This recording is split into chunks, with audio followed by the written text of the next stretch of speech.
Have you ever spent a day at the beach, waded into the ocean and just let yourself float? You're lying on your back, looking up at the blue sky, feeling completely relaxed. You think you're staying in one place, but after 10 or 15 minutes, you stand up, look back at the shore, and realize with a shock that your towel, your family, and your starting point are a mile down the beach. You didn't swim away. You didn't make a conscious decision to leave. The current just slowly, silently drifted you away.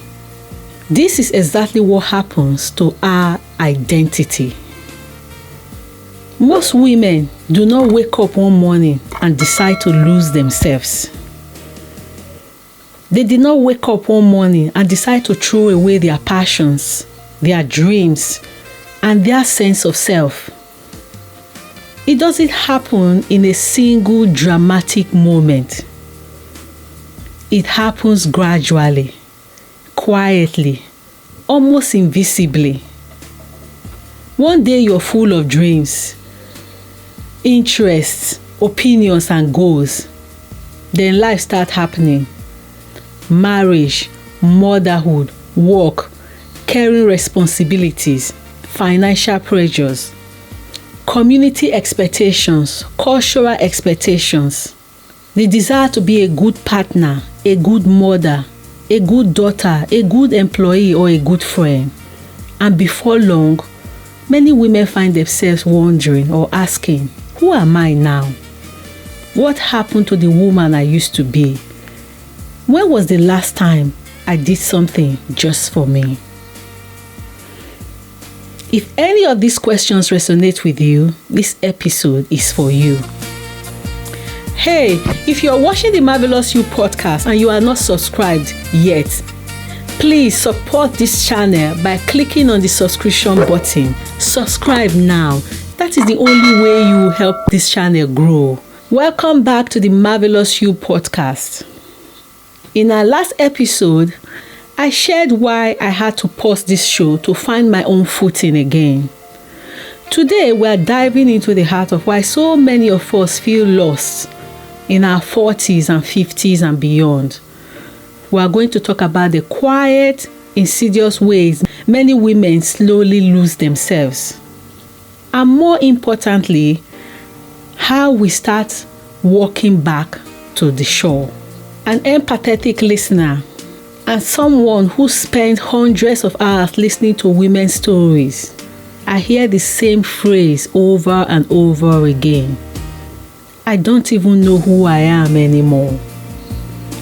When we unpack that, we find three distinct currents that pull us away from ourselves over the course of 10, 20, or 30 years. The first current is the over-identification we have with our roles. When we become a wife, a mother, a caregiver, or a professional, and you are good at them, you pour your heart into them. But slowly, the mother or the employee swallows the woman. You start introducing yourself by your titles, and you forget that before you were anyone's mother, wife, or boss, you were you.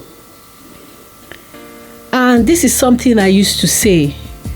Before you became a mom, a woman, or whoever you are today, you were first a girl. And that girl still lives in you. That woman is still in you. The second current is that of the good girl conditioning that many of us, as girls, society has shaped us with. From a very young age, girls are socialized to be keepers of the peace. We are taught that being cooperative, agreeable, and selfless is the highest form of virtue. But here is the danger. When you spend decades practicing how to make everyone else comfortable, you simultaneously practice how to silence your own discomfort. You say yes even when every fiber of your being is screaming. These qualities are beautiful. But the problem begins when selflessness becomes self-abandonment. There is a difference. Helping others is helpful. Losing yourself while helping others is not. Many women become experts in meeting everyone else's needs while ignoring their own. They know what their children need. They know what their spouse needs. They know what their boss needs. They know what their friends need. But ask them what they need and suddenly they are not sure. Because they have spent so much time focusing outward that they have lost touch with themselves. The sad reality is that many women have become emergency service to everyone else's life, and yet nobody asks who is taking care of them. The third current is that of micro-compromises. This is when you sacrifice your small preferences for the collective peace of the household. For example, letting your partner choose the movie every single night. Or cooking meals you don't even like because everyone else prefers them. It's putting off your own creative hobby because someone needs help with homework or something else. Each individual compromise seems tiny, insignificant even. But over 20 years, these micro compromises add up to macro loss of self. You wake up one day and you realize you don't even know what your favorite food is anymore because you've spent 2 decades eating everyone else's leftovers. One of the most dangerous ways women lose themselves is through people pleasing. People pleasing often begins with good intentions. You don't want to upset anyone. You want harmony, you want approval, you want to be liked, you want everyone to be happy. The problem is that when your entire identity becomes attached to keeping other people comfortable, you begin to betray yourself. You say yes when you want to say no. You stay silent when you want to speak. You tolerate behavior that hurts you. You minimize your needs. You ignore your feelings. You shrink yourself. And over time, you stop trusting your own voice. Many women become so accustomed to accommodating others that they no longer know what they genuinely want. Not what society wants. Not what family wants. Not what culture wants. What they want. That question becomes difficult to answer. Another reason many women will lose themselves is because of major life transitions. Transitions like motherhood, migration, divorce, bereavement, caregiving, career changes, or retirement. Children leaving home. These transitions can reshape our identity. For example, many mothers devote years, sometimes decades, to raise children. Then one day the children grow up. They become independent. And suddenly there is space. But the question becomes, who am I now? Not as a mother, not as a caregiver. Who am I as a person? This can be surprisingly difficult to answer because identity has become wrapped up in responsibility. Many women find themselves entering a new season of life and realize they no longer recognize themselves. And this can be extremely traumatizing for many women. And I've seen this growing up, even as a young person, how many mothers become frustrated in their lives when they realize that they have dedicated so much of their time being available for their family and their children, and living in an empty house and just realizing that they don't know who they are. It's like their life does not amount to anything. And sometimes these women, they pour out this frustration on their children and they begin to guilt-trip them. Oh, I've done so much for you. Because of you, I couldn't do this. Because of you, I couldn't do that. And you start to guilt-trip your own children for your own choices that you have made just because you have now come to a place where you are asking yourself, so who am I now? The children have gone. Who am I as a person? And this can make some women spiral even into depression. So let's talk about the warning signs, the silent warning signs. So how do you know if you have drifted? What does a lost identity actually feel like in daily life? How do you know you are slowly losing yourself? It doesn't always look like sadness. Often, it looks like this: a low-grade, persistent resentment.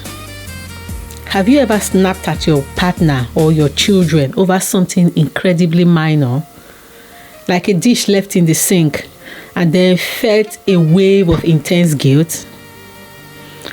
It is the voice of your neglected self crying out because everyone else's needs are being met while yours are consistently ignored. Resentment is always a signpost that a boundary has been crossed or a self-need has been neglected. Another sign you will see is deceit syndrome. You look at your life on paper. You have a good family, a stable home, perhaps a solid career. By all accounts, you should be happy. But instead, you feel a quiet, empty numbness. You feel guilty for wanting more, so you suppress it. Another sign is numbing behaviors. When we lose our connection to our authentic self, the quiet can become uncomfortable. So we find ways to numb the emptiness. For many women, it may mean scrolling endlessly or mindlessly on our phones. Or we overschedule our dates to work, or we find ourselves reaching for the extra glass of wine at night. For many women, it's every weekend there is a party to attend. We do anything to avoid the quiet question: who am I when I'm not busy? If you recognize yourself in any of this, I want you to take a soft, deep breath. Ask yourself, what signs are you noticing? Are you feeling disconnected with your passions? Ask yourself, can you remember the last time you did something that genuinely excited you? What signs are you noticing? You're constantly putting yourself last. You feel guilty whenever you prioritize yourself. You struggle to identify what you want. You feel resentful towards people you love. You feel exhausted all the time. You feel like you're merely surviving. On the outside, you look successful but feel empty on the inside. You spend more time managing life than living it. You no longer recognize the woman staring back at you in the mirror. If several of these resonate, it may be time to reconnect with yourself. Now, here's something important. Losing yourself does not mean you failed. It means you've been adapting. Many women lose themselves because they were trying to survive. They were trying to protect their families. They were trying to build a better future. They were trying to cope with difficult circumstances. So this is not about blame. It's about awareness. You cannot reclaim what you refuse to acknowledge. So the first step is recognizing where you have become disconnected from yourself. So how do women begin finding themselves again? How do we stop the drift? We don't do it by making massive, disruptive life changes overnight. We don't need to quit our jobs or leave our families. We start reclaiming ourselves where we are through tiny daily acts of attention. The first thing to do is to create space. Many women are constantly busy, not productive, busy, and there's a difference. Business can become a distraction from deeper questions. Creating space means intentionally slowing down enough to hear your own thoughts. That might mean journaling, walking, praying, meditating, sitting quietly, spending time in nature. Creating space allows your inner voice to become audible again. And the second step is about reconnecting with your desires. I will give you a tool today, and it's something you can start doing every afternoon. I call it the Preference Audit. For the next 24 hours, I want you to pause 3 times a day and ask yourself one single question. In this moment, what do I actually prefer? Other questions you can ask is, what brings me joy? What energizes me? What interests me? What dreams have I abandoned? What would I do if nobody judged me? These questions matter because many women have spent years responding to everyone else's expectations. Now it's time to reconnect with their own. When you are deciding what to have for lunch, don't ask what is easiest or what is in the fridge for everyone else. Ask, what do I actually want to taste? When you are putting on music in the car, ask, what do I want to listen to? When you ask to commit to a weekend plan, pause before answering and ask, does this give me energy or does it drain me? By asking what you prefer in the micro moments, you start rebuilding the neurological pathway of listening to your own voice. You're sending a signal to your brain and your soul that says, what I want matters. Another step you can adopt is learning to set boundaries.